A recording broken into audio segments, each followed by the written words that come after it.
Hello everyone, how are you all? Doing good? We are starting with a fresh chapter, residential status. Why are we learning this chapter, residential status? क्या है इसमें? Whether a person is liable to pay tax in India or not is dependent on two factors. First, residential status and the second, type of income. तो एक बंदा India में tax पे करने के लिए लायबल है कि नहीं, अगर हमें ये जानना हो तो हमें जानना पड़ेगा कि उसका रेजिडेंशियल स्टेटस क्या है और साथ ही उसकी इनकम कौन सी है। तो इसीलिए हम लोग ये चैप्टर पढ़ रहे हैं ताकि हमें पता चल जाए कि एक पर्टिकुलर पर्सन मिस्टर एक्स वो इंडिया में टैक्स पे करने के लिए लायबल है या फिर नहीं। हम इस पूरे चैप्टर में पढ़ेंगे क्या? सबसे पहले हम लोग पढ़ेंगे डिटरमिन करना रेजिडेंशियल स्टेटस। दूसरी चीज क्या पढ़ेंगे? Type of income. इनकम दो प्रकार की होती है, इंडियन इनकम और फॉरेन इनकम। और थर्ड थिंग जो हम पढ़ेंगे वो होगा मैचिंग, मतलब कौन सा पर्सन किस इनकम पे टैक्स देगा।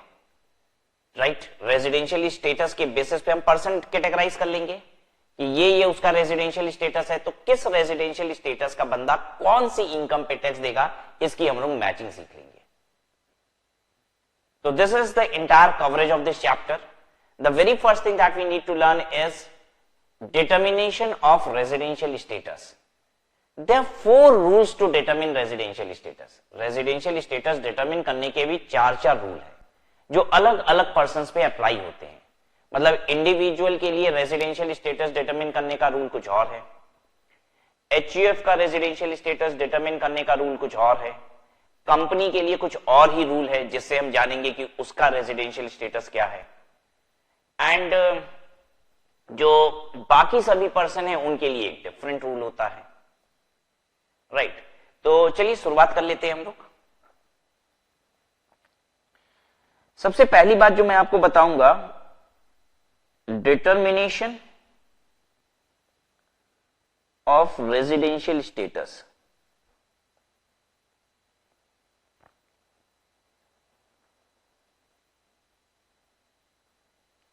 फोर रूल्स हैं इसके। जो पहला वाला रूल है वो इंडिविजुअल पे अप्लाई होता है, दूसरा वाला रूल अप्लाई होता है एचयूएफ पे।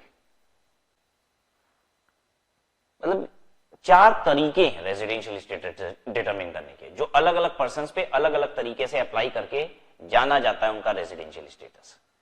तीसरा है कंपनी के लिए और चौथा है ऑल अदर पर्सन। अगर हम कहते हैं ऑल अदर पर्सन तो कौन कौन आएगा इसमें? कौन कौन पर्सन बच गए? Firm, LLP,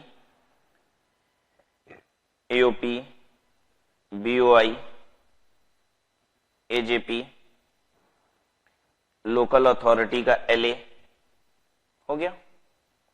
yes, firm, LLP, AOP, BOI, artificial judicial person, LA मतलब लोकल अथॉरिटी। जब हम अब सबसे पहले एक एक करके उठाना शुरू करते हैं, सबसे पहले हम लोग इंडिविजुअल के लिए उठाते हैं। तो इंडिविजुअल का रेजिडेंशियल स्टेटस कैसे डिटरमिन करते हैं? सबसे पहले हम लोग ये जानते हैं कि एक इंडिविजुअल रेजिडेंट है या फिर नॉन रेजिडेंट है। और आप रेजिडेंट हो कि नॉन रेजिडेंट हो, ये डिपेंड करता है सोनली ऑन वन फैक्टर कि आप इंडिया में कितने दिन रहते हो। अगर आप इंडिया में अधिक दिन रहते हो, अभी मैं लेमन लैंग्वेज में बात कर रहा हूं आपसे, बहुत साधारण भाषा में बात कर रहा हूं। अगर आप इंडिया में अधिक दिन के लिए रहते हो, वो अधिक दिन कितना है ये सब जानेंगे, ठीक है, बहुत ऊपर ऊपर से बात कर रहे हैं। अगर आप इंडिया में अधिक दिन के लिए रहते हो तो आप कहलाते हो रेजिडेंट, और अगर आप इंडिया में कम दिनों के लिए रहते हो या फिर रहते ही नहीं हो तो आप क्या कहलाते हो? Non resident. ठीक है, तो रेजिडेंट या नॉन रेजिडेंट किस पे डिपेंडेंट है? So only on one factor, that is your stay in India. Right, आप नागरिक कहां के हो, हिंदुस्तान के हो, विदेश के नागरिक हो, इन सब बातों से कोई फर्क नहीं पड़ता। आप हिंदुस्तान में रहे कितने दिन हो, आप प्रीवियस ईयर में हिंदुस्तान में कितने दिन रहे हो, सिर्फ यही फैक्टर डिटरमिन करेगा आपका रेजिडेंशियल स्टेटस। तो भाई अगर हम ज्यादा दिन रहे होंगे तो रेजिडेंट, कम दिन या नहीं रहे होंगे तो नॉन रेजिडेंट। अब अगली बात, अगर आप रेजिडेंट हो तो फर्दर डिटरमिन किया जाता है कि आप रेजिडेंट एंड ऑर्डिनरीली रेजिडेंट हो क्या? रेजिडेंट एंड ऑर्डिनरीली रेजिडेंट हो क्या? शॉर्ट में हम क्या बोलते हैं? ROR, right. या फिर आप resident but not ordinarily resident हो।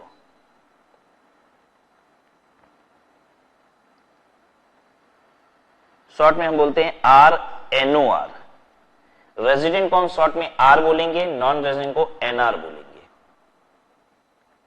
अब ये क्या है? ऑर्डिनरली रेजिडेंट और नॉट ऑर्डिनरली रेजिडेंट। यहां नॉट ऑर्डिनरली है, यहां ऑर्डिनरली है। इसका क्या मतलब है?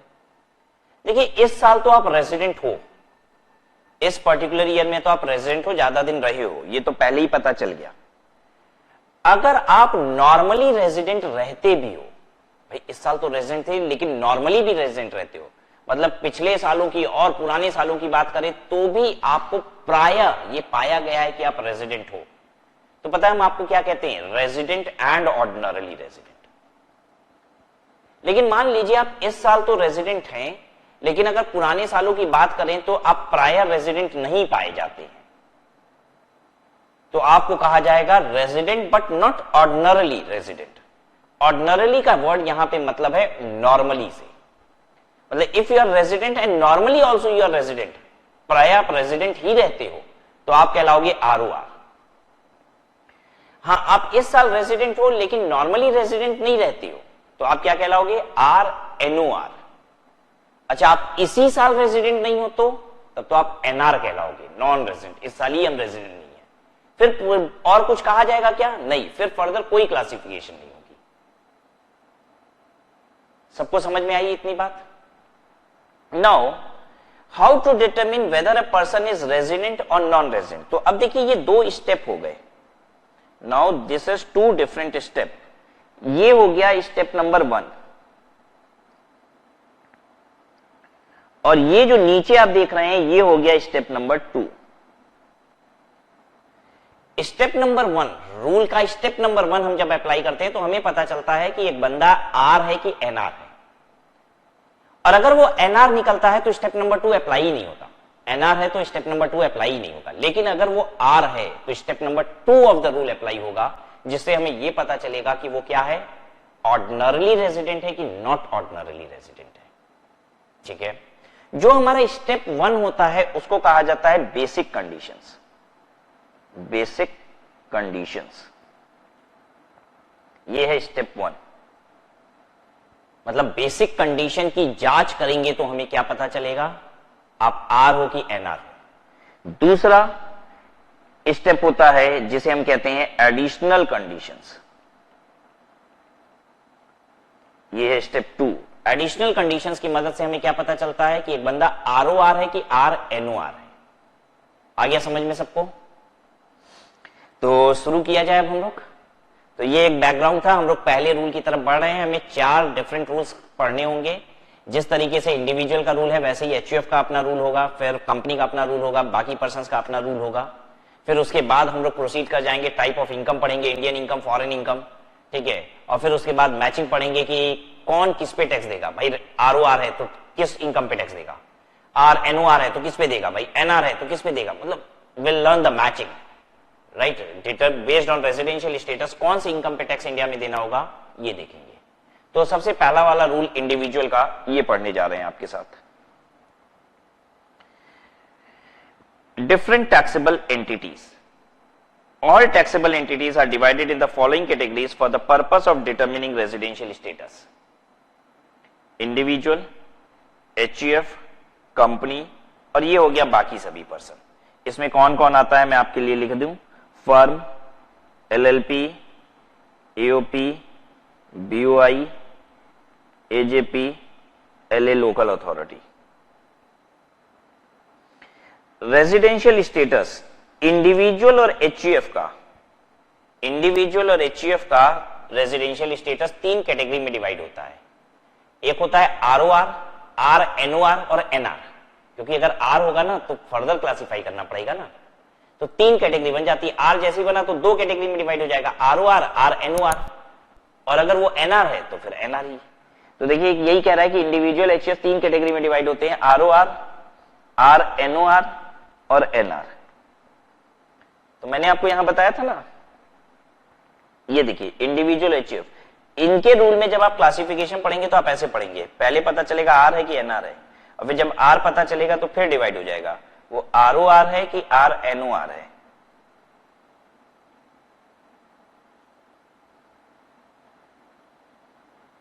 लेकिन जब आप कंपनी और बाकी पर्सन का पढ़ेंगे ना तो आपको अच्छा लगेगा, ज्यादा खुशी मिलेगी। पता है क्यों? क्योंकि इसमें सिर्फ आर या एनआर ही होता ही है, इसके आगे कुछ नहीं होता। ठीक है, मतलब आर को फर्दर क्लासिफाई करने की जरूरत नहीं पड़ती है। इंडिविजुअल एचयूएफ में फर्दर क्लासिफिकेशन होती है, लेकिन कंपनी और बाकी पर्सन में फर्दर क्लासिफिकेशन नहीं होती है। ऑर्डिनरली, नॉट ऑर्डिनरली उनके केस में नहीं बोला जाता है। तो टाइप ऑफ रेजिडेंट डायग्राम से समझाया गया आपको कि ये रेजिडेंट या नॉन रेजिडेंट होगा, और अगर रेजिडेंट होगा तो ऑर्डिनरली या फिर नॉट ऑर्डिनरली होगा। ठीक है, बाकी जितने भी लोग होते हैं तीसरे और चौथी कैटेगरी वाले, मतलब तीसरे कैटेगरी में कंपनी और चौथी कैटेगरी में बाकी सभी लोग, ये लोग या तो रेजिडेंट होते हैं या तो नॉन रेजिडेंट होते हैं, बस और कुछ नहीं। देखिए उनको भी चार्ट से समझाया गया कि रेजिडेंट होंगे या फिर नॉन रेजिडेंट होंगे।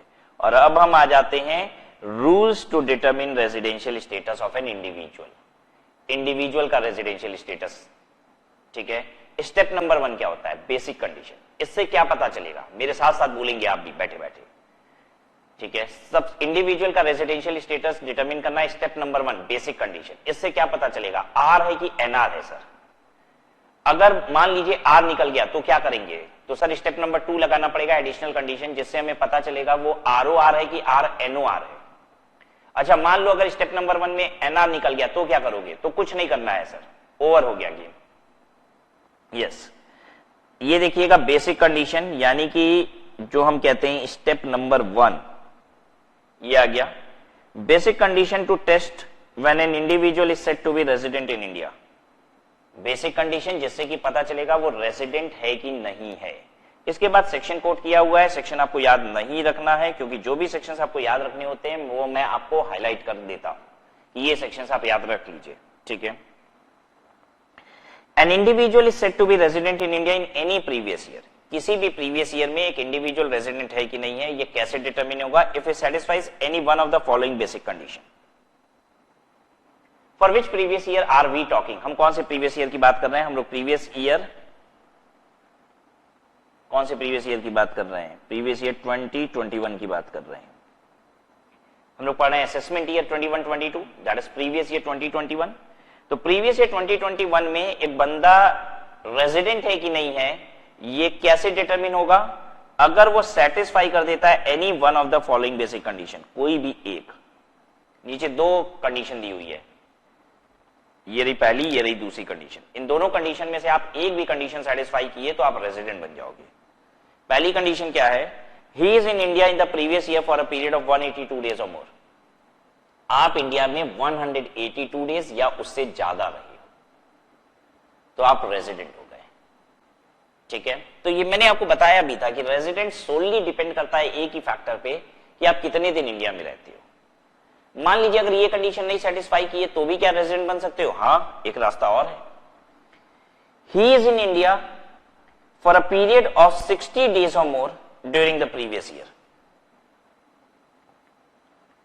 आप पिछले साल 60 दिन या उससे ज्यादा थे प्रीवियस ईयर में, करंट प्रीवियस ईयर में 60 डेज और मोर थे, एंड उससे भी पुराने 4 सालों में कहता है 365 डेज और more during 4 years immediately preceding the previous year.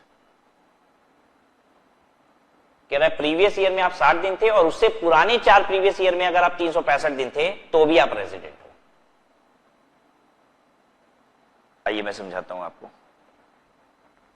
देखिए बेसिक कंडीशन क्या बात करता है? बेसिक कंडीशन कहता है कि आप कोई भी एक कंडीशन इसमें से सेटिस्फाई कर दो। पहली कंडीशन क्या है? पहली कंडीशन क्या है कि पीवाई 2021 में आपका stay in India greater is equal to 182 days हो, और या फिर एक काम करो, PY 20-21 में आपका स्टे इन इंडिया मान लो greater is equal to 60 days है, एंड पुराने 4 प्रीवियस ईयर में, यानी कि PY 19-20 में, PY 18-19 में, PY 17-18 में, PY 16-17 में, इन 4 प्रीवियस ईयर में स्टे इन इंडिया मिला के greater is equal to 365 days हो।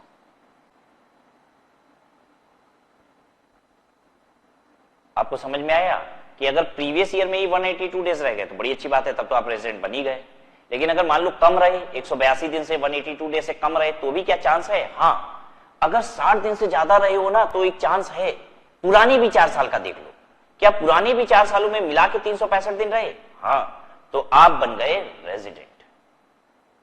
ठीक है, देखिए मोटा मोटी आइडिया आपको है, क्योंकि मैंने कई बार बेसिक कॉन्सेप्ट में भी ये बात डिस्कस की है कि टैक्सेशन कैसे होता है हमारे देश में। हमारी गवर्नमेंट कहती है कि आप अगर रेजिडेंट हो, देखिए अगर आप रेजिडेंट हो तो हमारी सरकार कहती है गले लग जाओ। ठीक है, मोदी जी बोलते हैं आओ गले लग जाओ, तुम रेजिडेंट हो, मेरे अपने हो, तुम दुनिया जहान से कहीं से भी पैसे कमाते हो टैक्स इंडिया में दोगे, क्योंकि तुम मेरे अपने हो। लेकिन अगर आप नॉन रेजिडेंट हो तो गवर्नमेंट कहती है अगर तुम नॉन रेजिडेंट हो ना तो बस इंडिया से जो कमाए हो उस पे टैक्स दे दो। बताइए मोदी जी को कौन पसंद होगा, रेजिडेंट की नॉन रेजिडेंट? रेजिडेंट। भाई साहब रेजिडेंट के लिए कानून ये है कि तुम दुनिया जहान में कहीं भी पैसे कमाते हो टैक्स यहीं पे दोगे। रेजिडेंट को गवर्नमेंट कहती है रेजिडेंट मतलब तुम मेरे अपने हो, मेरे अपने। इसलिए तुम्हारी सारी इनकम का टैक्स, चाहे देश में कमाओ चाहे विदेश में कमाओ, सारी इनकम का टैक्स कहां जमा होगा? यहां होगा, क्योंकि तुम मेरे अपने हो भाई। लेकिन अगर आप नॉन रेजिडेंट हो तो भाई हमारे अपने तो हो नहीं, लेकिन अगर इनकम हमारी है तो, हमारे देश से कमाई गई है तो, अगर इंडियन इनकम है तो टैक्स इंडिया में देना पड़ेगा। ठीक है, तो ये जो नॉन रेजिडेंट होते हैं ना उनको सिर्फ इंडियन इनकम पे देना होता है, लेकिन जो रेजिडेंट होते हैं वो बेसिकली दुनिया जहान की सारी इनकम पे टैक्स इंडिया में देते हैं। ठीक है, ये मोटा मोटी आइडिया दिया है, इसमें उलझिएगा नहीं, आगे बढ़ते हैं हम लोग। और रेजिडेंट डिटरमिन करने का जो तरीका है वो आपको ये सामने दिख ही रहा है स्क्रीन पे। ठीक है, मैं एक छोटा सा एग्जांपल लेता हूं, आप मुझे इस एग्जांपल की मदद से बताइए कि ये बंदा रेजिडेंट है कि नहीं है। ठीक है, मैं देखूं आप बता पाते हैं कि नहीं। Example, stay in India mister x का कैसा है आप देखिए। प्रीवियस ईयर 20-21 में, प्रीवियस ईयर 19-20 में, प्रीवियस ईयर 18-19 में, प्रीवियस ईयर 17-18 में, प्रीवियस ईयर 16-17 में। 100 दिन 100 दिन 100 दिन 100 दिन 100 दिन, ये 100 दिन इंडिया में रहा है। क्या गजब का काम करता है ये बंदा, 100 दिन गिन के इंडिया में रहता है। क्या मतलब रिकॉर्ड कितना जबरदस्त मेंटेन किया इसने। ठीक है, आपको बताना है whether mister X is resident in India in PY 20-21। क्या मिस्टर एक्स रेजिडेंट है इंडिया का 20-21 के लिए, हाँ या ना? और अगर आपने कहा ना तब तो कोई बात नहीं, ठीक है अच्छी बात है। लेकिन अगर आपने कहा हाँ तो आपको बताना पड़ेगा किस कंडीशन की वजह से, क्योंकि 2 कंडीशन मिलती है रेजिडेंट बनने की और दोनों में से कोई एक सेटिस्फाई करनी होती है। तो आपको यह बताना पड़ जाएगा कि कौन सी कंडीशन सेटिस्फाई होने की वजह से आप इसे रेजिडेंट कह रहे हैं। चलिए बताइए।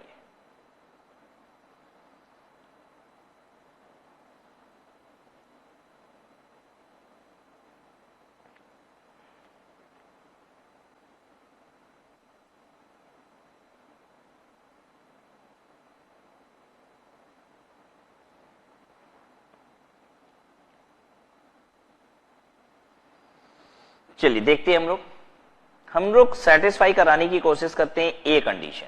ए कंडीशन सेटिस्फाई हो रही है, कहता है कि प्रीवियस ईयर 20-21 में 182 दिन रहना पड़ेगा, जबकि प्रीवियस ईयर 20-21 में ये सिर्फ 100 दिन रहा है, तो ये नॉट सेटिस्फाइड, ये नहीं हो पाया, तो नहीं रहा। बी कहता है प्रीवियस ईयर 20-21 में 60 दिन से ज्यादा, 60 दिन से ज्यादा हो गया, हाँ 60 दिन से ज्यादा हो गया। अब पुराने 4 सालों में 365 दिन से भी ज्यादा होना चाहिए, लेकिन पुराने 4 सालों में हाँ 400 दिन हो गया, पुराने 4 सालों में 400 दिन हो गया, 365 दिन से ज्यादा हो गया, 365 डेज से ज्यादा हो गया, तो ये वाला सेटिस्फाई हो गया, ठीक है। देयरफॉर रेजिडेंट है। समझ में आया सबको? ए की वजह से नहीं, बी कंडीशन की वजह से ये रेजिडेंट बना है। तो एक बंदा कंडीशन ए या कंडीशन बी किसी की वजह से भी बन सकता था, ये बना कंडीशन बी की वजह से रेजिडेंट, ठीक है। मैं क्वेश्चन को थोड़ा चेंज करूंगा, आपको फिर से आंसर करना पड़ेगा, उम्मीद है आप सही आंसर देंगे मुझे। 90, 90, 90, 90 और 90। चलिए जल्दी से बताइए मुझे वो रेजिडेंट है कि नहीं है। सभी साल वो 90 दिन इंडिया में रहा है।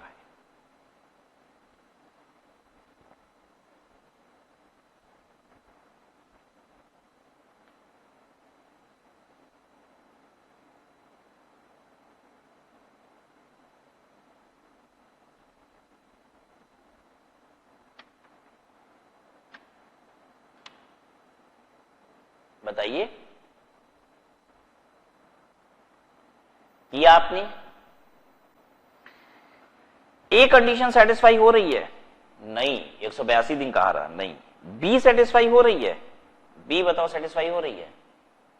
नहीं, बी में कहता है, बी पूरा सेटिस्फाई नहीं हो पा रहा है। देखो ना, बी में कहता है प्रीवियस ईयर में 60 दिन से ज्यादा, हाँ, लेकिन साथ ही साथ पिछले 4 सालों का 365 दिन से भी ज्यादा होना चाहिए ना। पिछले 4 सालों का 365 डेज एंड अबव, एंड पिछले 4 सालों का सिर्फ 360 डेज हो रहा है, तो ये भी सेटिस्फाई नहीं हुआ, देयरफॉर नॉन रेजिडेंट। आया समझ में सबको? अच्छा, फिर चेंज करते हैं क्वेश्चन को, देखते हैं बच्चे बता पाते हैं कि नहीं। आइए, 80, 90 पूरे 100, ये भी 100, ये भी 100, करो तो।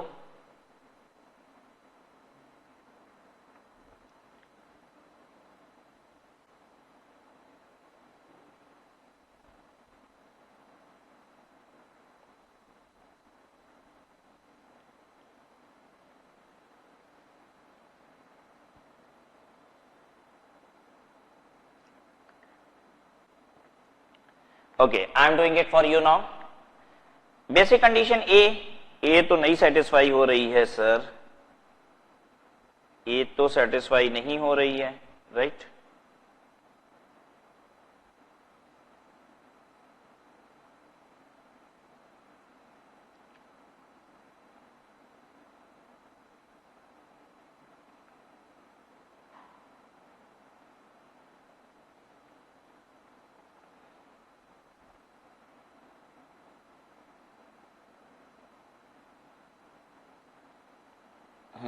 ए तो सेटिस्फाई नहीं हो रही है कि नहीं ऐसा? हाँ। बी हो रही है क्या? बी 60 दिन से ज्यादा, हाँ। पुराने 4 सालों में 365 दिन से ज्यादा, हाँ। पुराने 4 सालों का 390 हो रहा है, हो गया, देयरफॉर रेजिडेंट। ठीक है, चलिए बताइए, एक एग्जांपल और देते हैं आपको। प्रीवियस ईयर 20-21 में 200 दिन,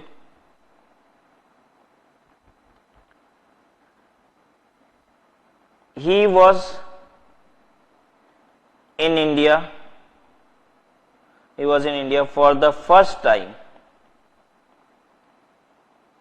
in 2021। एक्चुअली पहली बार ही वो इंडिया में 2021 में था, तो इसके पहले था कि नहीं था मैं कैसे मतलब इसके पहले तो था ही नहीं, तो इसके डेज में कैसे बताऊंगा आपको? तो इसके पहले इंडिया में वो था ही नहीं, पहली बार 20-21 में इंडिया में रहा है। आपको बताना है वो रेजिडेंट है कि नॉन रेजिडेंट है, जल्दी बताइए, समय नहीं देंगे आपको।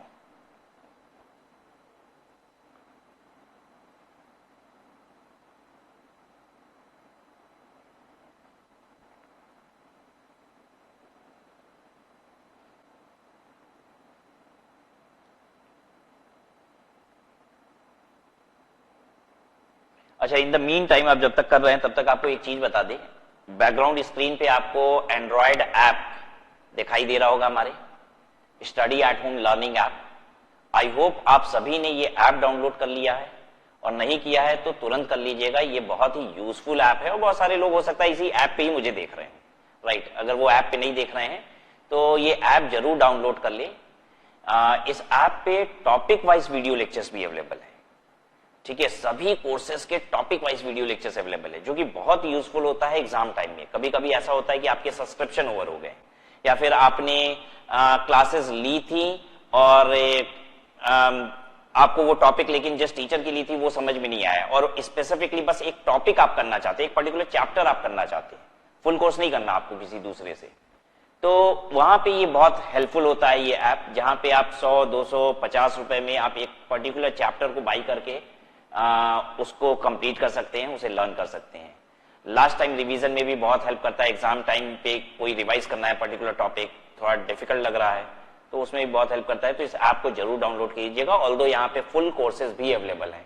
तो why I focus more on to topic wise, as because topic wise is an additional feature of this app, जहां पे आपको टॉपिक वाइज वीडियो लेक्चर्स भी मिलता है और इमीडिएट एक्सेस है। जैसे ही आपने बाई किया टॉपिक, आपको एक्सेस मिल चुका है, आप तुरंत पढ़ना शुरू कीजिए। इसमें कुछ प्रोसेसिंग नहीं है कि हमारी टीम उसे प्रोसेस करेगी, आपको वीडियोस मेल दिए जाएंगे, लिंक दिए जाएंगे, nothing. As soon as you buy the course, this is there under your login, और आप इमीडिएट एक्सेस कीजिए, पढ़ाई शुरू कर लीजिए। अच्छा, इस ऐप में एक खास फीचर और भी है कि आपको ऑनलाइन हमेशा एक्सेस करने की आवश्यकता नहीं है। आप एक बार डाउनलोड कर लीजिए videos, with in the app रहेगा, लेकिन ऐप के बाहर नहीं आएगा, विद इन द ऐप रहेगा, और आप सब्सिक्वेंट टाइम ऑफलाइन भी उसे व्यू कर सकते हैं, right. Let's come back to the topic. तो 20-21 में अगर वो 200 दिन रहा है तो बेसिक कंडीशन ए सेटिस्फाई हो गई कि नहीं? सेटिस्फाई हो गई, ठीक है। बी सेटिस्फाई हुई नहीं, पहले तो वो कभी रहा ही नहीं है, नॉट सेटिस्फाइड। तो जरूरत क्या है, मेरा तो एक ही कंडीशन सेटिस्फाई करना है ना, ठीक है। सेटिस्फाई हो गई एक कंडीशन तो बस रेजिडेंट बन गया, देयरफॉर रेजिडेंट, राइट। कोई दिक्कत किसी को यहां तक? नहीं। तो हम लोग ने बेसिक कंडीशन को कंप्लीट कर लिया, हमें बेसिक कंडीशन पता चल गई। अब यहां परेशानी क्या है कि अगर आप रेजिडेंट हो गए तब तो आपको फर्दर चेक करना है, लेकिन अगर आप नॉन रेजिडेंट हो गए तो फर्दर चेक कुछ नहीं करना होता है। लेकिन इसके पहले अभी एक एक्सेप्शन है। एक्सेप्शन का मतलब क्या होता है? एक्सेप्शन का मतलब होता है anything which is against the above rule. Hindi में उसको अपवाद या उपवाद कुछ ऐसे कहते हैं। जैसे मान लीजिए मैं ये कहता हूं मोहन बड़ा ही अच्छा लड़का है, फिर मैंने बोला अरे बड़ा ही अच्छा लड़का है भाई, बहुत ही अच्छा लड़का है, लेकिन सिगरेट पीता है।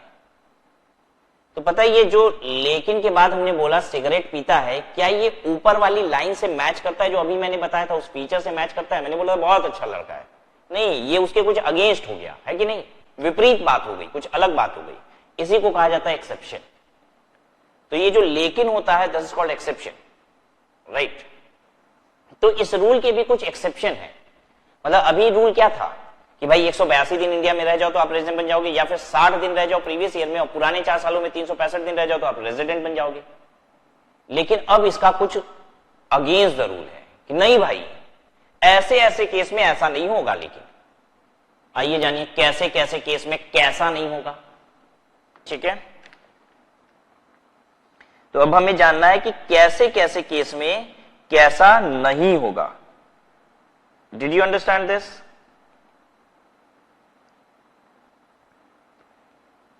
एक्सेप्शंस।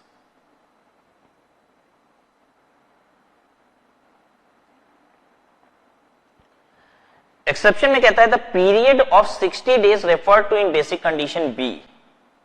कह रहा है बेसिक कंडीशन बी में 60 दिन था, हाँ था, मुझे याद है, ये रहा।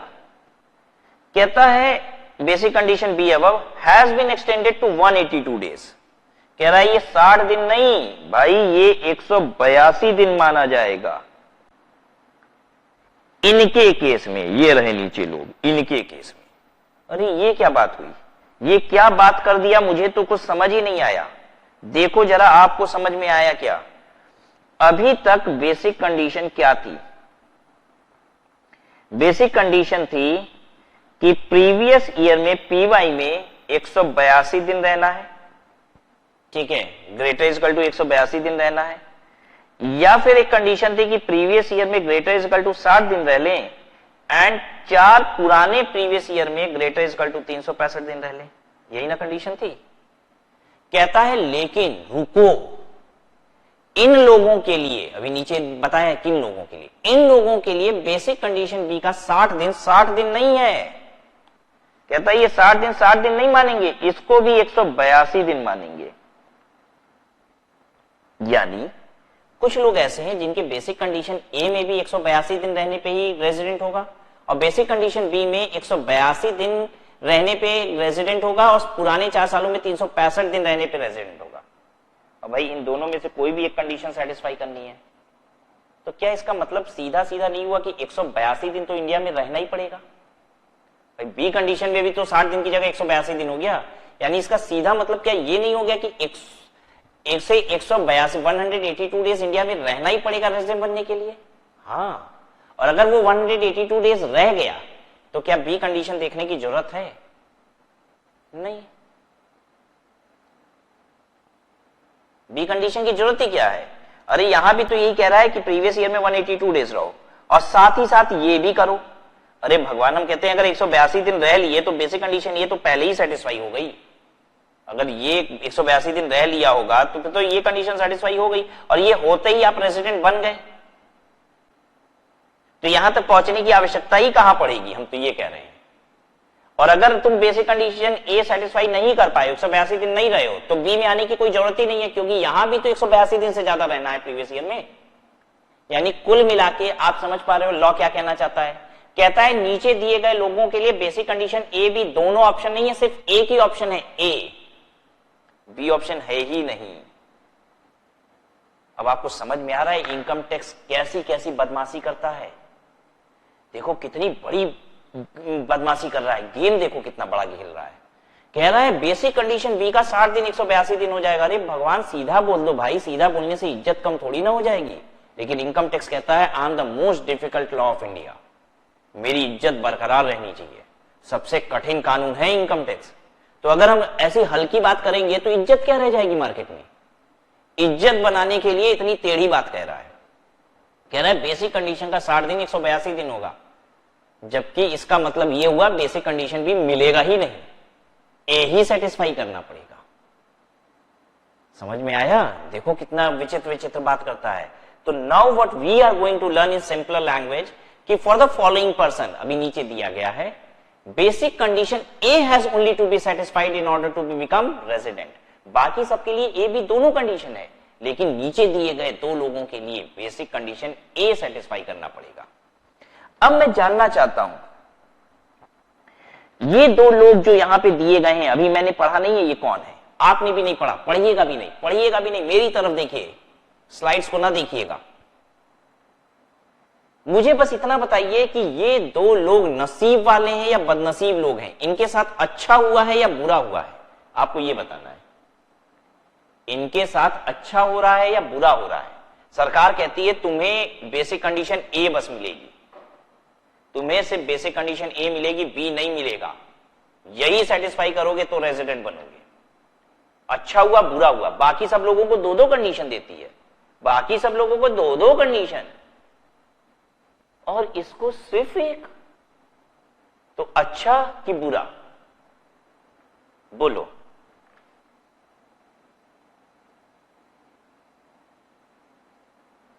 दुख हो रहा है ना कि इसको सिर्फ एक। बताओ कैसे बदनसीब लोग हैं बेचारे, सिर्फ एक कंडीशन दे रही है रेजिडेंट बनने के लिए, दूसरा कंडीशन ही मार ली गवर्नमेंट हमारी। मैं आपको बता दूं ये सब खुशनसीब लोग हैं, गवर्नमेंट ने इनको फायदा पहुंचाया है, इनके साथ अच्छा हुआ है, ये नसीब वाले हैं, बदनसीब नहीं है। मैं बताऊं कैसे? एक बात बताइए, आप रेजिडेंट बनना चाहते हो कि नॉन रेजिडेंट? कैसे खुश हो? हम तो कहते हैं भगवान मुझे नॉन रेजिडेंट बनाओ। नॉन रेजिडेंट अगर हम होंगे तो सिर्फ इंडिया में जो कमाए उस पर टैक्स देना होगा, अगर हम रेजिडेंट बन गए तो दुनिया जहान में कहीं भी कमाएंगे टैक्स यहां इंडिया में देना होगा। हर कोई रेजिडेंट बनना चाहता होगा कि नॉन रेजिडेंट? हर कोई नॉन रेजिडेंट बनना चाहता है। मान लीजिए हम इंडिया में 182 दिन रहे, ठीक है, और रेजिडेंट बन गए, तो पता है कितना दुख होगा। भाई एक दिन कम रह लिए होते तो मजा आ जाता, एक दिन कम रह लिए होते तो नॉन रेजिडेंट बन जाते, एक दिन ज्यादा रह लिए, ओ माय गॉड, एक दिन ज्यादा रह लिए, उसकी वजह से क्या बन गए हम? रेजिडेंट। बहुत दर्द में आएंगे। क्यों? क्योंकि दुनिया जहान की सारी इनकम पे मोदी जी कहेंगे यहीं टैक्स दो। आ रही है बात समझ में?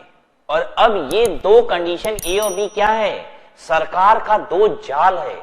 मेरे तरीके से सुनिए, ये सरकार का ना दो जाल है और आपको मछली, ठीक है। सरकार पहले क्या करती है? एक जाल फेंकती है, ये 182 दिन वाला, कुछ लोग फंस गए, ऐसे हंसते हैं, फिर गवर्नमेंट ऐसे हंसती है, वाह इतने सारे लोगों को फांसा 182 दिन वाले में, पूरी दुनिया का टैक्स लेंगे इससे, पूरी दुनिया में जितना कमाया उस पर टैक्स लेंगे इससे। फिर गवर्नमेंट कहती है अच्छा कुछ लोग बच गए, इनको कैसे पकड़े? तो फिर गवर्नमेंट दूसरा जाल फेंकती है, दूसरा जाल, ये उठाया, दूसरा जाल मारा। अब इसमें पता है कौन कौन फंसेगा? जो 60 दिन से ज्यादा रहा है और पुराने 4 सालों में 365 दिन से ज्यादा रहा है, वो भी फंसा, आ गया। कुछ लोग और आ गए, हा हा हा हा, कुछ लोग और आ गए, ये भी रेजिडेंट। समझ में आई बात? अब एक बात बताइए, ये लोग वो खुश नसीब लोग हैं जिनके ऊपर गवर्नमेंट एक ही जाल फेंकेगी, 182 दिन वाला। बच गए तो कहते हैं यस बच गए, पार्टी। बात समझ में आई? नहीं तो अगर ये नॉर्मल लोग होते, बाकी लोगों की तरह होते, तो गवर्नमेंट एक जाल फेंकती, नहीं फंसते। फिर ये लोग बेचारे डरे सहमे रहते, नहीं अभी दूसरा वाला आएगा, दूसरा वाला गवर्नमेंट फेंकेगी, दूसरे वाले में हो सकता है ये लोग फंस जाते। सबको समझ में आ रही है बात? तो रेजिडेंट बनाने के लिए गवर्नमेंट दो जाल फेंकती है, दो ऑप्शन नहीं बोलिएगा, अब मेरे साथ साथ बोलिएगा, गवर्नमेंट दो जाल फेंकती है, ठीक है।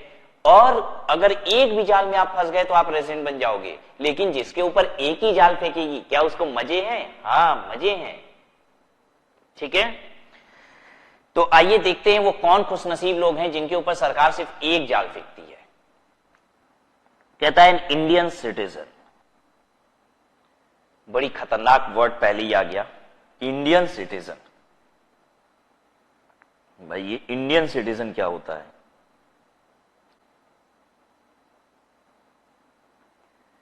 इंडियन सिटीजन का मतलब हिंदी में होता है भारत का नागरिक। देखिए रेजिडेंट और नॉन रेजिडेंट को नागरिकता से रिलेट मत कीजिएगा।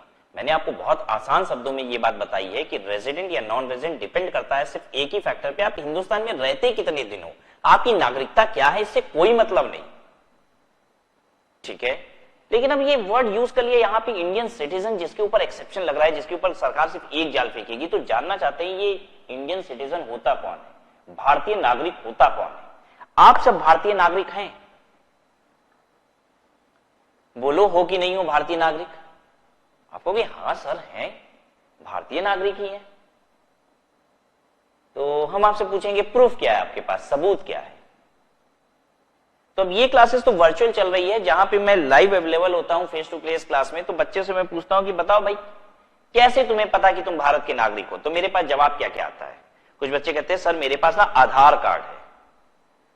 तो हमने कहा ये तो बड़ी अच्छी बात है, यानी आधार कार्ड जब तक नहीं था तब तक तुम भारतीय नागरिक नहीं थे। ये तो अच्छा हुआ मोदी जी का जो आधार कार्ड बनवा दिए, नहीं तो तुम भारतीय नागरिक ही नहीं थे।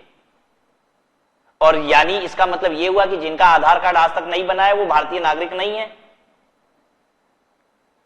तो बच्चा उलझ जाता है, कहता है नहीं भाई इसका मतलब ये तो नहीं है। फिर क्या प्रूफ है आपके पास कि आप भारतीय नागरिक हैं? या आप भारतीय नागरिक हैं क्यों हैं? ऐसा क्या है कि आप भारतीय नागरिक हैं? कैसे जस्टिफाई करेंगे? तो मैं आपको एक बात बताता हूं, इंडियन सिटीजनशिप एक्ट में क्या लिखा हुआ है कि हु इज इंडियन सिटीजन, या ये नागरिकता कैसे मिल सकती है। ये नागरिकता इंडियन सिटीजनशिप दो तरीके से मिलती है। एक मिलती है बाय बर्थ,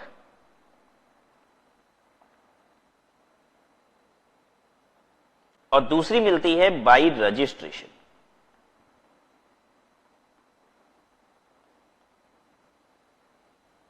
कैसे कैसे नागरिकता मिलती है? बाय बर्थ और दूसरा bye registration. By birth in India पहला है, यानी अगर आप हिंदुस्तान में पैदा हुए हो तो आप भारतीय नागरिक हो। तो पता है आप सब भारतीय नागरिक क्यों हो? क्योंकि आपका वोटर आईडी कार्ड है, आधार कार्ड है? नहीं, आप हिंदुस्तान में पैदा हुए हो ना, इसलिए आप भारतीय नागरिक हो। हालांकि इसकी पूरी कंडीशन यह है कि जब आप पैदा हिंदुस्तान में हुए हो तो माता पिता में से कोई एक भारतीय नागरिक होना भी चाहिए। समझ गए बात को? कि अगर माता पिता में से कोई एक भारतीय नागरिक है और आप हिंदुस्तान में पैदा हो गए तो आप भारतीय नागरिक हो। इस बात को दूसरे तरीके से आइए समझते हैं। मान लीजिए एक विदेशी जोड़ा हनीमून के लिए हिंदुस्तान आता है। विदेशी जोड़ा हिंदुस्तान आता है, किस लिए आता है? क्या बोला था मैंने? हनीमून के लिए आता है। आता तो दो है लेकिन यहां से तीन होके जाता है। मुझे जानना है जो तीसरा वाला हिंदुस्तान से अब जा रहा है वो भारतीय नागरिक है कि नहीं है? नहीं है। वो इंडिया में पैदा तो हुआ था लेकिन फिर भी नहीं है। पता है क्यों? क्योंकि माता पिता में से कोई भी भारतीय नागरिक नहीं था। तो माता पिता में से कोई एक भारतीय नागरिक है और आप हिंदुस्तान में पैदा हो गए, बस काम खत्म, आप भारतीय नागरिक बन गए, यू आर इंडियन सिटीजन। हालांकि ये कानून आया है 1987 में, ये वाली बात, बर्थ वाली बात, कि माता पिता में से एक क्या होना चाहिए? भारतीय नागरिक होना चाहिए। इसके पहले पता है हमारे देश में कानून क्या था? कि भारत में पैदा हुए तो भारतीय नागरिक हो, बस। तो मेरे हिसाब से मेरी क्लास में जितने भी बच्चे बैठे हुए हैं सब ये 2000 सन 2000 के बाद पैदा हुए हैं, ठीक है? या तो 1999 2000 होगा या तो 2000 के बाद वाले होंगे। हाँ, 2000 के बाद ही मोस्टली होंगे। तो आप सभी भारतीय नागरिक हो, रीजन बीइंग कि मदर फादर में से कोई एक इंडियन सिटीजन है और आप इंडिया में पैदा हुए हो। 1987 के पहले सिर्फ कंडीशन ये होती थी कि इंडिया में आप पैदा हुए हो। चलिए छोड़ देते हैं, बहरहाल हमें इंडियन सिटीजन पे ज्यादा बहसबाजी नहीं करनी है। क्यों? क्योंकि ये हमें नहीं पढ़ना, हमें इनकम टैक्स एक्ट पढ़ना है। इनकम टैक्स एक्ट में ये वर्ड यूज कर लिया इंडियन सिटीजन, इसलिए मैंने आपको इतनी जानकारी दी। दूसरा है बाई रजिस्ट्रेशन। दूसरा है बाई रजिस्ट्रेशन। क्या रजिस्ट्रेशन के लिए कोई भी अप्लाई कर सकता है? कोई भी जाके बोल सकता है मुझे रजिस्ट्रेशन कर दो इंडियन सिटीजन का? कोई भी विदेश से आए बोले कि मेरा रजिस्ट्रेशन कर दो? नहीं, ऐसे नहीं होता है। रजिस्ट्रेशन के क्राइटेरिया है, अगर आप इंडियन ओरिजिन के हो और या फिर मैरिड टू इंडियन सिटीजन हो तो आप रजिस्ट्रेशन के लिए अप्लाई कर सकते हो। 99.99% ऑफ द केसेस आपको रजिस्ट्रेशन मिल भी जाएगा। पहला क्या है? इंडियन ओरिजिन के हो तो आप अप्लाई करोगे, आप बोलोगे भारत से, भारत की नागरिकता मांगोगे आप, ठीक है? इंडियन ओरिजिन का मतलब क्या होता है? अगर आप खुद या फिर आपके माता पिता या फिर आपके दादा दादी या फिर नाना नानी, कौन कौन? आप खुद, आपके माता पिता, दादा दादी, नाना नानी में से कोई भी अनडिवाइडेड इंडिया में पैदा हुआ था। अनडिवाइडेड इंडिया में पैदा हुआ था। हमारे देश का बंटवारा कब हुआ है मालूम है? हमारे देश का बंटवारा कब हुआ है? 14 अगस्त 1947। इस दिन तक हमारा देश क्या था? अनडिवाइडेड। और जिस समय अनडिवाइडेड था तो उसका मतलब क्या था? What do you mean by undivided India? Undivided India का मतलब होता है तीन चीजें। इसके अंदर तीन चीजें आ जाएंगी। आज का इंडिया, आज का पाकिस्तान और आज का बांग्लादेश। इंडिया, पाकिस्तान, बांग्लादेश, ये तीनों मिला के इंडिया ही था, ठीक है? तो हम उसको, आज के इंडिया को इंडिया बोलते हैं और पहले वाले इंडिया को हम क्या बोलेंगे? Undivided India. तो अगर आप खुद या फिर आपके माता पिता, दादा दादी, नाना नानी अगर अनडिवाइडेड इंडिया में पैदा हुए थे तो आप भारत से नागरिकता मांग सकते हो, अप्लाई कर सकते हो। समझ में है? जैसे मान लीजिए 1942 में आप लाहौर में पैदा हुए थे। लाहौर कहां है? पाकिस्तान। 1942 में, लेकिन उस समय 1942 में वो क्या था? उस समय इंडिया ही था ना, ठीक है? तो आज आप क्या हिंदुस्तान की नागरिकता ले सकते हो? हाँ, आप अप्लाई कर लो, मांग सकते हो आप। तो अगर आप पर्सन ऑफ इंडियन ओरिजिन हो तो you are allowed to apply for Indian citizenship, ठीक है? You are eligible to apply. तो कोई भी पैदा हुआ, इसका मतलब होता है इंडियन ओरिजिन का मतलब होता है आपकी जड़ें हिंदुस्तान से हैं। मतलब आपकी जो जड़ें हैं ना वो हिंदुस्तान से है, या तो आप खुद या तो माता पिता दादा दादी नाना नानी कोई इंडिया का था, तो आपकी जड़ें हिंदुस्तान से ही, इसलिए हम आपको अप्लाई करने देते हैं सिटीजनशिप के लिए। दूसरा है married to an Indian citizen. अगर कोई भी बाहर से आएगा और इंडिया के नागरिक से शादी कर लेगा, ठीक है, जैसे मान लीजिए कोई विदेशी लड़की आती है इंडिया घूमने और आपको पसंद कर लेती है और आपसे शादी कर लेती है, तो क्या उसे भी भारत की नागरिकता मिल सकती है? हाँ, क्योंकि आप भारत के नागरिक हो, आपसे उसने शादी कर ली है, तो वो अब सिटीजनशिप के लिए अप्लाई करेगी और 99.99% ऑफ द केसेस उसे मिल जाएगा। ठीक है, बेसिकली थोड़ा सा इंटेंशंस वगैरह देखा जाता है, कोई मेलाफाइड इंटेंशन तो नहीं है, क्यों नागरिकता ली जा रही है, सब कुछ जेन्युइन लगता है कि हाँ भाई प्यार हुआ है, शादी हुई है, अप्लाई मिल जाएगा। राइट। एक्चुअली मैं क्या करता हूं, आपको रियल तरीके से सिटीजनशिप के ऊपर एक मूवी आई थी, मतलब इस कॉन्सेप्ट से रिलेटेड एक मूवी थी, मैं वो डिस्कस करना चाहता हूं आपसे। अगर आपने वो मूवी देखी होगी तो आपको और भी अच्छे तरीके से ये पूरा कॉन्सेप्ट समझ में आएगा अप्लाई फॉर सिटीजनशिप का। एक मूवी आई थी आप लौट चले, किसने किसने देखी है? आप लौट चले, ये ऐश्वर्या राय थी और अक्षय खन्ना, विनोद खन्ना का बेटा अक्षय खन्ना, कम पॉपुलर है, ठीक है, आज की जनरेशन कम जानती है उन्हें। तो अक्षय खन्ना, ऐश्वर्या राय को सब कोई जानते हैं। तो इनकी एक मूवी आई थी आप लौट चले, देखी है किसी ने? मूवी भी सुपर फ्लॉप थी, राइट, बट बहुत गजब का उसका एक कॉन्सेप्ट था जो यहां पे यूज हो सकता है। तो मोस्टली इन्हें नहीं देखी है, राइट, क्योंकि बहुत पुरानी मूवी भी है। तो मैं थोड़ी सी आपको स्टोरी सुनाता हूं इसकी। इसमें ऐश्वर्या राय और अक्षय खन्ना ये दोनों इंडिया में हैं, अलग अलग जगह पे, अलग अलग लोकेशन पे हैं, दोनों एक दूसरे को नहीं जानते हैं और दोनों इंडिया से त्रस्त हैं एकदम। मतलब दिन रात ये लोग इंडिया के लिए अजीबोगरीब बातें करते हैं, गंदी बातें करते हैं, कहते कैसा देश है, ठीक है, पढ़ाई लिखाई करने के बाद यहां रोजगार नहीं है, कमाने के कोई अवसर नहीं है, कोई अपॉर्चुनिटी नहीं है, कोई इंफ्रास्ट्रक्चर नहीं है, कुछ भी तो नहीं है इस देश में, यहां तो रहना ही बेकार है, यहां तो पैदा होना ही बेकार है। तो इन दोनों के दिमाग में यही आ रहा है कि हम लोग इंडिया छोड़ के विदेश जाते हैं, कुछ बेहतर करते हैं, कुछ अच्छा करते हैं अपनी जिंदगी के लिए। दोनों एक दूसरे से कनेक्टेड नहीं है, लेकिन at the same time at different locations in India इनके दिमाग में यही बात आ रही है। तो ये दोनों अपना बोरिया बिस्तर उठाते हैं और इंडिया छोड़ने के लिए निकल जाते हैं अपने घर से, ठीक है। तो ये अपनी अपनी लोकेशन से निकलते हैं और इंडिया के एक पर्टिकुलर एयरपोर्ट पे, जहां से अब फॉरेन डेस्टिनेशन की फ्लाइट जाएगी, वहां पे पहुंचते हैं, ठीक है। हालांकि ये दोनों टकराते हैं एयरपोर्ट पे, और टकरा क्यों रहे हैं ये तो आपको पता ही है, जोड़ियां तो ऊपर वाला बनाता है, ठीक है। अब ऊपर वाला मिलाना चाहता है तो बार बार बहाने करके मिला रहा है, देखिए इनको एयरपोर्ट पे मिला देता है, ठीक है। फिर ये फ्लाइट में बैठते हैं तो फिर मिलते हैं, ठीक है, ऊपर वाला मिलवा रहा है। फिर ये लोग जब पहुंच जाते हैं, अमेरिका पहुंचते हैं, ठीक है, तो दोनों लोग नौकरी ढूंढना चालू कर देते हैं। दोनों अलग अलग हैं, अलग अलग जगह पे हैं, अमेरिका में भी नौकरी ढूंढने जा रहे हैं, लेकिन जहां जहां नौकरी ढूंढने जा रहे हैं कहीं ना कहीं टकरा जा रहे हैं, है ना।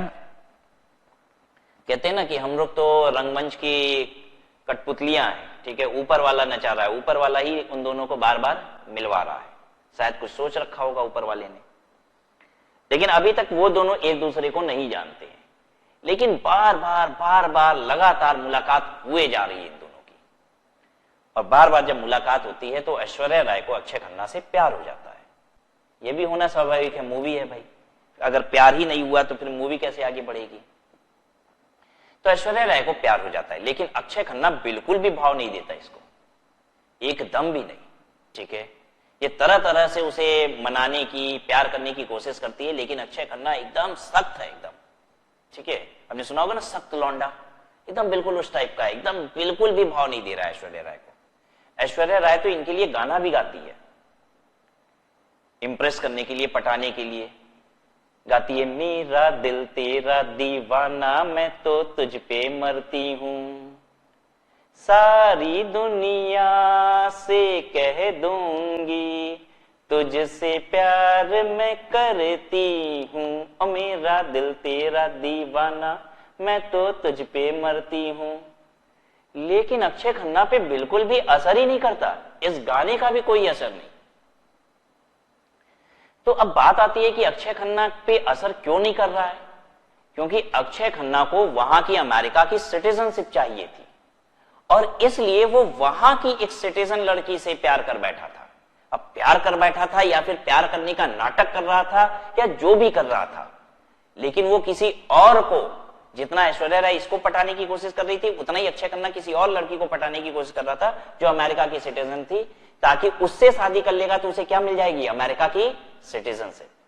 राइट, आपको समझ में आ रहा है ना? अगर वो ऐश्वर्या राय से शादी कर लेता अमेरिका में तो मिल जाती क्या अमेरिका की सिटीजनशिप? नहीं, अमेरिकन सिटीजन से शादी करनी पड़ेगी। राइट, तो यही वो कॉन्सेप्ट था। तो जैसा अमेरिका का रूल है एग्जैक्टली सेम हमारे देश में भी यही रूल है।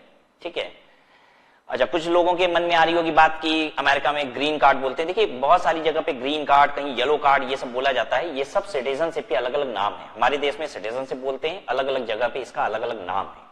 ठीक है, सिटीजनशिप के ये अलग अलग नाम है।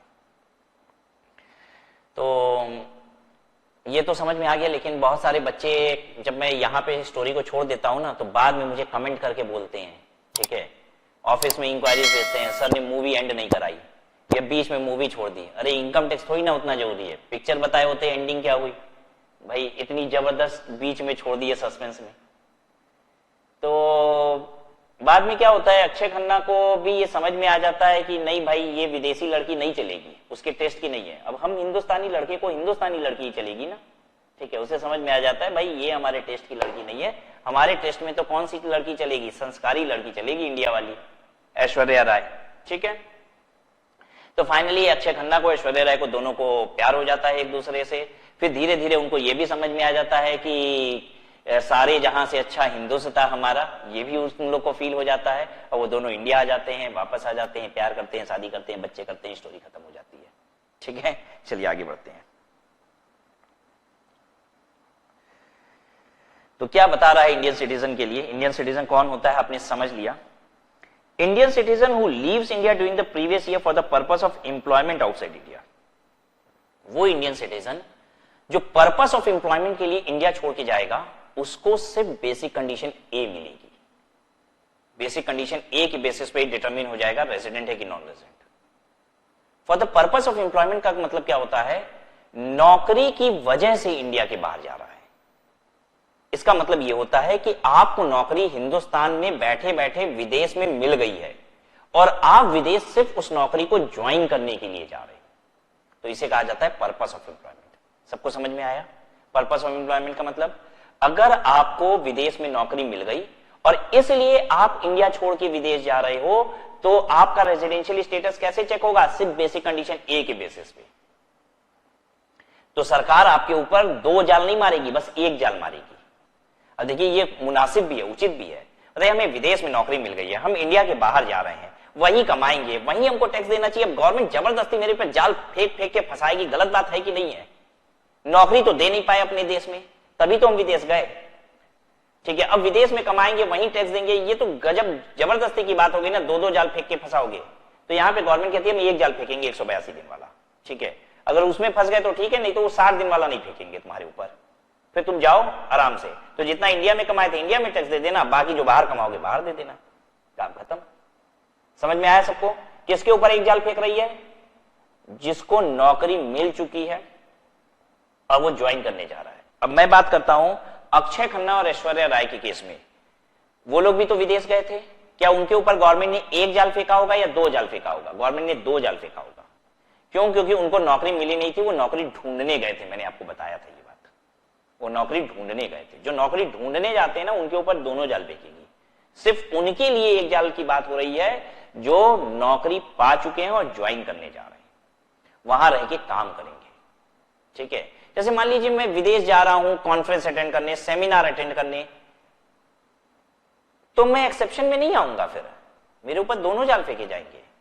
एक्चुअली इसका पर्पस ऑफ एम्प्लॉयमेंट का मतलब सिर्फ ये है कि जो लोग नौकरी वहां जाके अमेरिका में विदेश के बाहर करने लगेंगे, काम ज्वाइन कर लेंगे, वहां पे परमानेंट वहां पे रह के काम करेंगे, उनके लिए बात हो रही है। ठीक है, और वो भी ऐसे लोग जिनको नौकरी पहले से इंडिया में ही मिल चुकी थी, वहां सिर्फ ज्वाइनिंग होनी है। और या फिर or an Indian citizen who leaves India during the previous year as a member of crew of an Indian ship, या फिर इंडियन सिटीजन जो इंडिया छोड़ के जा रहा है as a member of crew, as a member of crew. Crew का मतलब क्या होता है? जो लोग भी शिप पे काम करते हैं ना, उन सबको क्रू मेंबर कहते हैं। शिप चलाने वाले से लेके शिप पे झाड़ू पोछा करने वाला सारे के सारे क्रू मेंबर कहलाते हैं। ठीक है, तो आप अगर इंडियन शिप पे, ये ध्यान देना है, अगर आप इंडियन शिप पे इंडिया के बाहर जा रहे हो, ठीक है, क्यों? क्योंकि शिप जा रही है इंडिया के बाहर, तो आप उस इंडियन शिप पे काम करते हो, इसलिए आप भी इंडिया के बाहर जा रहे हो, तो ऐसे में आपके ऊपर सरकार सिर्फ एक जाल फेंकेगी। तो किसके किसके ऊपर एक जाल फेंक रही है? पहला, Indian citizen going outside India for the purpose of employment, Indian citizen leaving India as a member of crew of an Indian ship, और एक बंदा है। एक्चुअली पहले पॉइंट में ना दो दो बंदों की बात कर ली गई, और के पहले एक बंदा और के बाद दूसरा बंदा। अब दूसरे पॉइंट में तीसरा बंदा आएगा, कौन है? देखो, ये इंडियन सिटीजन या फिर पर्सन ऑफ इंडियन ओरिजिन। अच्छा, सिर्फ इंडियन सिटीजन नहीं, पर्सन ऑफ इंडियन ओरिजिन भी, who comes on a visit to India during the previous year. Indian citizen और a person of Indian origin who comes on a visit to India during the previous year. Hindustan का नागरिक या फिर जिसकी जड़ें India में, person of Indian origin किसको कहते हैं? आप, आपके माता पिता, दादा दादी, नाना नानी में से कोई अनडिवाइडेड इंडिया में पैदा हुआ था, यानी आपकी जड़ें इंडिया में है, आप इंडियन सिटीजन हो या फिर आपकी जड़ें इंडिया में और आप इंडिया घूमने आते हो प्रीवियस ईयर में, तो कह रहा है बेसिक कंडीशन बी नहीं लगाएंगे। अब ये क्यों ऐसा है, ये देखिए, आइए मैं समझाता हूं इस बात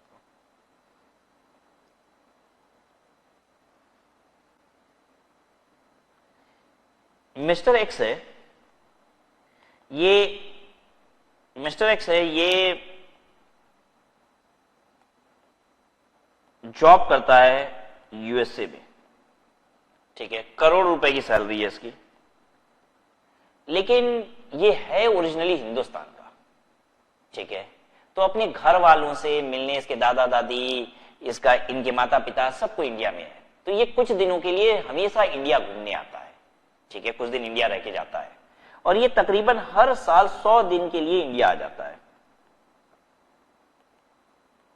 अच्छा करता है कि नहीं भाई? अपने माता पिता से मिलने आता है, अपने दादा दादी से मिलने आता है, नाना नानी से, अपने परिवार से मिलने आता है, अमेरिका में जॉब कर रहा है, करोड़ रुपए की नौकरी है, फिर भी हर साल आता है हिंदुस्तान, ठीक है। लेकिन हमारी भारत सरकार क्या करती है? अगर इसको एक्सेप्शन में ना डालती तो क्या होता? Basic condition B, basic condition A 182 दिन नहीं रहा, लेकिन बेसिक कंडीशन बी 60 दिन से ज्यादा रहा, हाँ, पुराने 4 सालों में क्या 365 दिन से ज्यादा हो गया, हाँ, ये बन जाता रेजिडेंट, और दुनिया जहान की यानी अमेरिका की करोड़ों रुपए की इनकम पे टैक्स इंडिया में देना पड़ जाता।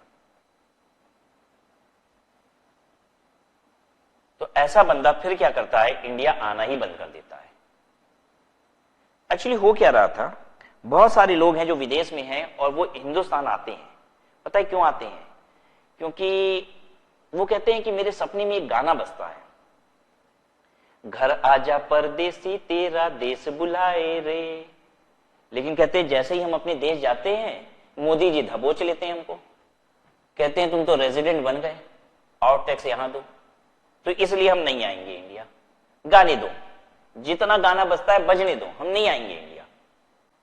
तो इसलिए बेसिक कंडीशन बी इनके लिए हटा दी गई। अब अगर 182 दिन इंडिया में रहेंगे तो रेजिडेंट है, नहीं तो नहीं है। तो भाई 182 दिन तो बहुत होता है, आधा साल होता है। अब कोई बाहर काम कर रहा है तो आधा साल आके तो इंडिया रह नहीं जाएगा, ठीक है, तो 100 दिन 50 दिन के लिए कोई आता है तो अब वो रेजिडेंट नहीं बनेगा, तो इसीलिए बेसिक कंडीशन भी हटाई गई। अच्छा किया गया कि नहीं? अच्छा किया गया। यानी अब किसी के कानों में अगर ये गाना बजता है, घर आजा परदेसी तेरा देश बुलाए रे, तो वो चला आता है देश, अपने देश की मिट्टी को सूंघने, अपने परिवारजनों से मिलने के लिए वो चला आता है, और वो रेजिडेंट की डेफिनेशन में भी नहीं आता। अब क्या ये रेजिडेंट की डेफिनेशन में आएगा? 100 दिन के लिए हर साल आता है तो नहीं आएगा। क्यों नहीं आएगा? क्योंकि 182 दिन पे ही रेजिडेंट होता है ना, तो 182 दिन तो रहता नहीं है ये, ठीक है।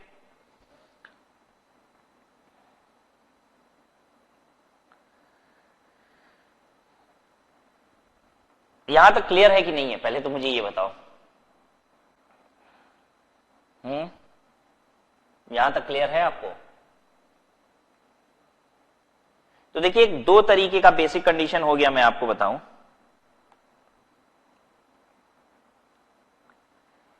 एक बेसिक कंडीशन वो हो गई जिसमें ए में 182 दिन है, ठीक है, और बी में भी बी में 60 दिन और पुराने 4 सालों का 365 दिन है, ठीक है।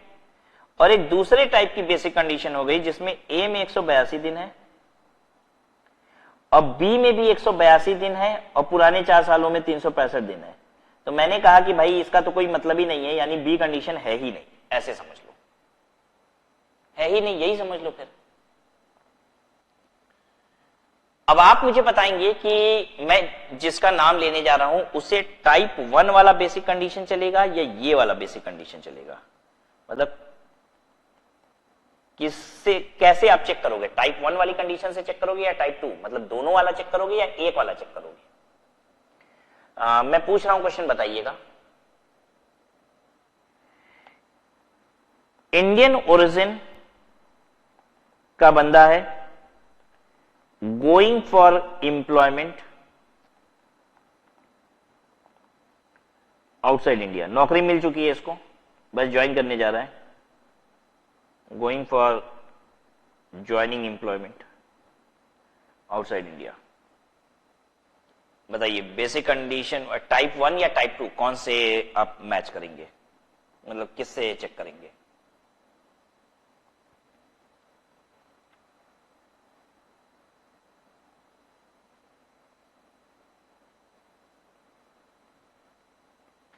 बोलिए।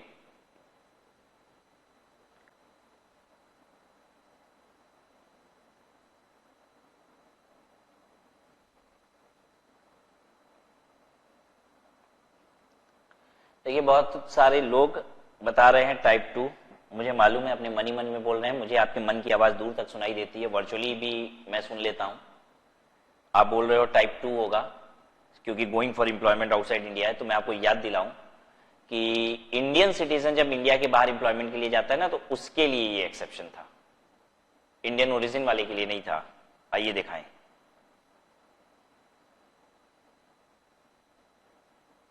देखिए इंडियन सिटीजन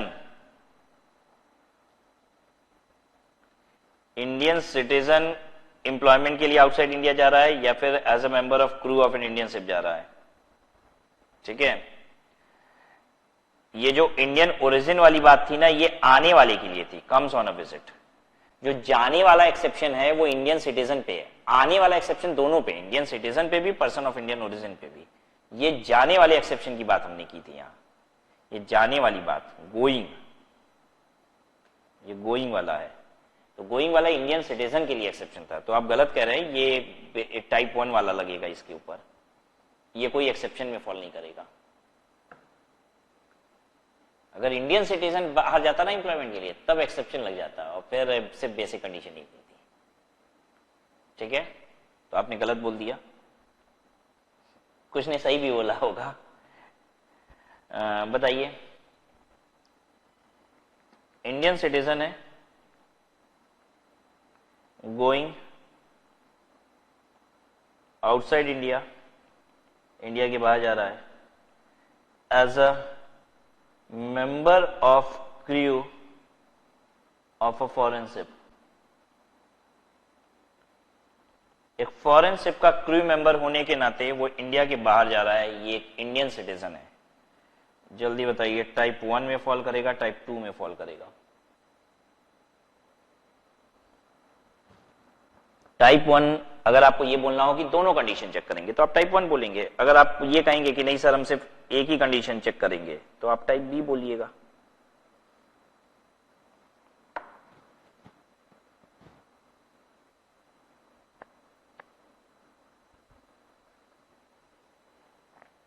एक्सेप्शन लगेगा नहीं लगेगा? एक्सेप्शन नहीं लगेगा। एक्सेप्शन लगता है अगर इंडियन सिटीजन इंडिया के बाहर जाता है as a member of crew of a foreign ship. यहां पे मैंने दे दिया था अरे as a member of crew of an Indian ship, जबकि मैंने यहां पे क्या दे दिया, फॉरेन शिप। फॉरेन शिप के लिए नहीं है वो ये एक्सेप्शन, ये इंडियन शिप पे क्रू मेंबर बाहर जाता है ना उसके लिए है। ठीक है, तो अगेन फिर एक्सेप्शन नहीं लगा, बेसिक कंडीशन ए बी दोनों ही मिलेगी। अब हम लोग बहुत इंपॉर्टेंट बात करने जा रहे हैं, ध्यान से देखिए, ये बहुत ही इंपॉर्टेंट बात है। However, such person having total income other than foreign income, इसको शॉर्ट में बोलना होगा आपको, total income other than foreign income, total income other than foreign income, इतने को क्या बोलेंगे आप? Foreign income.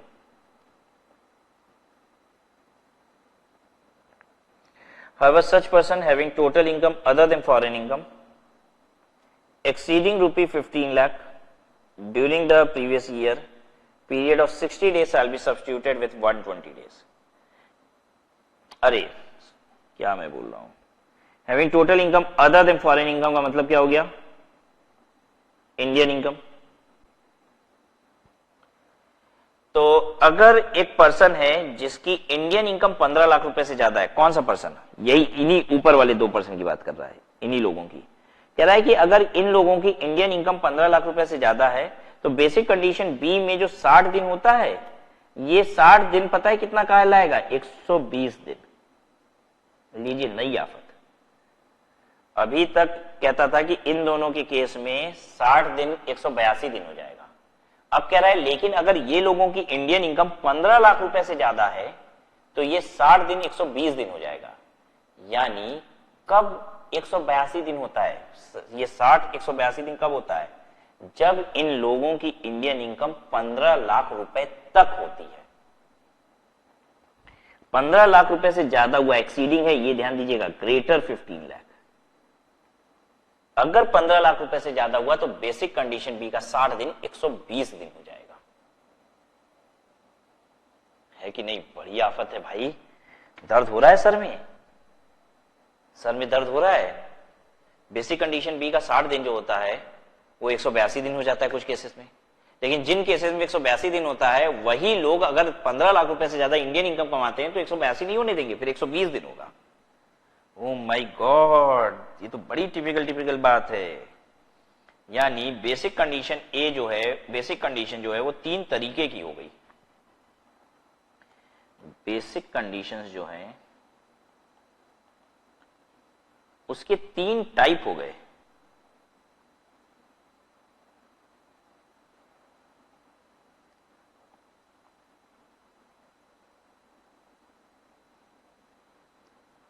टाइप 1,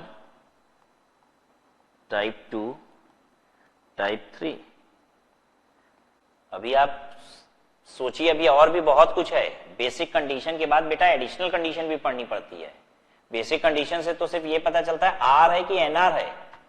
अगर वो आर निकल जाता है ना तो फिर फर्दर चेक करते हैं आर ओ आर है कि आर एन ओ आर है। अभी वहां तक तो हम पहुंचे ही नहीं, अभी तो बेसिक कंडीशन में उलझ के रखे हुए हैं, और वो भी सिर्फ इंडिविजुअल का। अभी इंडिविजुअल के बाद एचयूएफ आएगा, एचयूएफ के बाद कंपनी आएगा, कंपनी के बाद बाकी पर्सन आएंगे। टाइप 1 क्या है? टाइप 1 बेसिक कंडीशन ये है कि पीवाई में 182 दिन होना चाहिए, पीवाई में ग्रेटर इक्वल टू 182 डेज, और बी कंडीशन ये है कि पीवाई में ग्रेटर इक्वल टू 182 डेज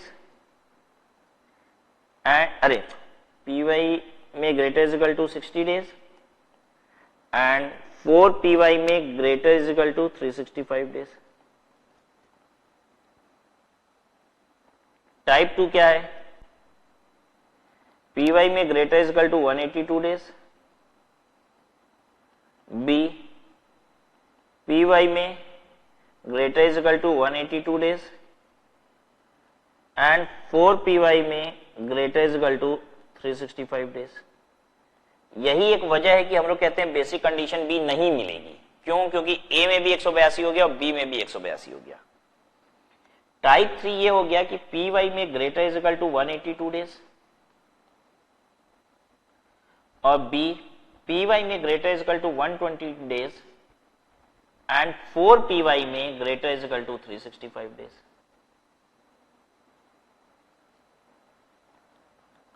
इतने तरीके का रूल हो गया। आप भी ना मेरे हिसाब से इसको नोट करिए। ओहो,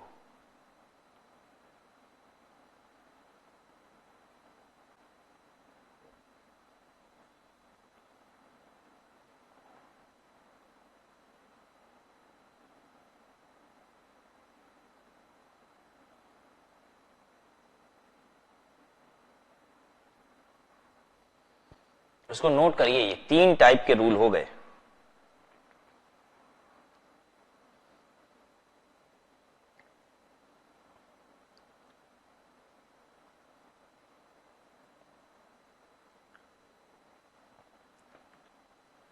आप कर पाएंगे आइडेंटिफाई कि कौन से टाइप का रूल हमें अप्लाई करना है? मैं कंडीशन दूं आपको, अब बस बताना कि आप इस बंदे को कहां चेक करोगे, टाइप 1 में चेक करोगे, टाइप 2 में कि टाइप 3 में चेक करोगे। चलिए बताइए। इंडियन सिटीजन है, ठीक है, इंडियन इनकम है इसकी 20 लाख रुपया, ठीक है, comes on a visit to India,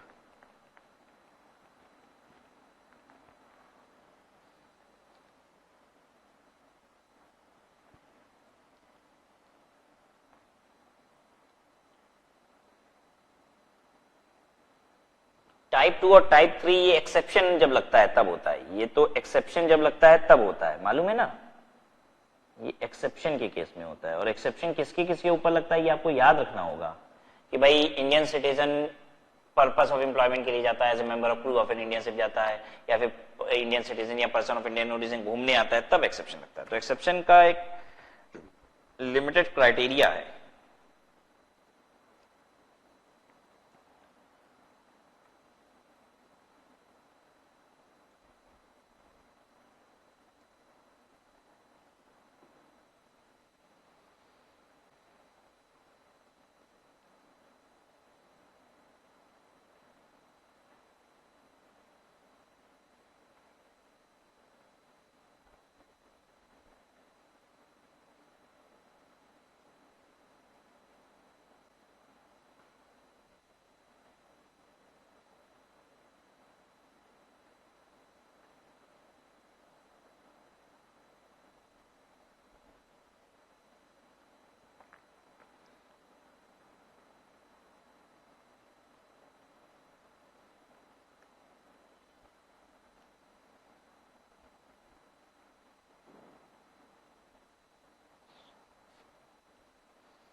तो चलिए इसका आंसर क्या होगा बताइए। इंडियन सिटीजन है, comes on a visit to India, exception लगेगा, हाँ। और अगर इंडियन इनकम 15 लाख रुपए से ज्यादा होती है तो 120 दिन वाला लगता है।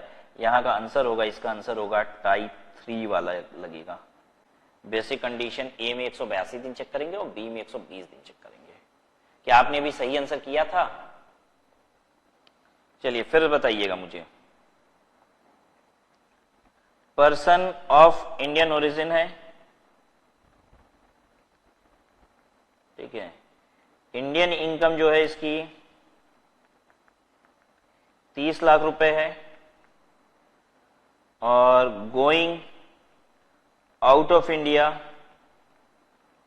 As crew member of Indian ship, Indian ship के क्रू मेंबर की तरह इंडिया के बाहर जा रहा है। चलिए आंसर कीजिए।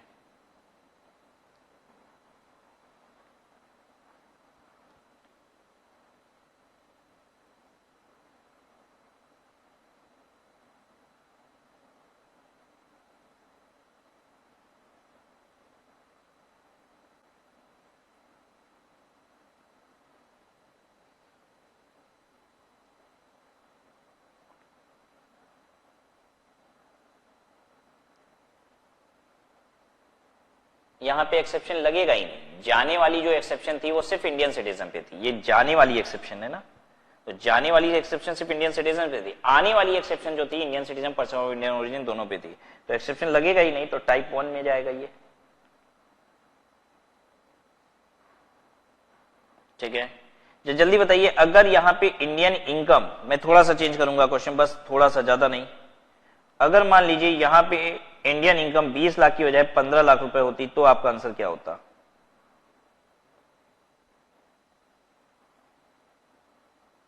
एक्सेप्शन तो लगेगा, इंडियन सिटीजन है, इंडिया विजिट करने आ रहा है, एक्सेप्शन तो लगेगा। लेकिन 15 लाख रुपए तक अगर इनकम होती है ना तो टाइप 2 वाली में जाएगा, क्योंकि 120 दिन तब होता है जब 15 लाख रुपए से ज्यादा इंडियन इनकम होती है। तो इस केस में आंसर हो जाएगा टाइप 2। ठीक है, तो मुझे लगता है, अच्छा ये जो अभी हम लोग ने 120 दिन वाली बात की, ये एक लेटेस्ट अमेंडमेंट है। ऐसे ही और भी बड़े सारे चेंजेस इसमें रिसेंटली रेजिडेंशियल स्टेटस में आए हैं, तो उनको भी हम लोग देखेंगे। लेकिन मुझे लगता है आज के लिए एक क्लास में इतना कुछ बहुत है, तो आज की क्लास को हम लोग यहीं पे समाप्त करते हैं। आने वाली क्लासेस में हम लोग आगे बात करेंगे। अभी हम लोग ने एक रूल भी कंप्लीट नहीं किया है, इस बात को ध्यान दीजिएगा। Will stop here.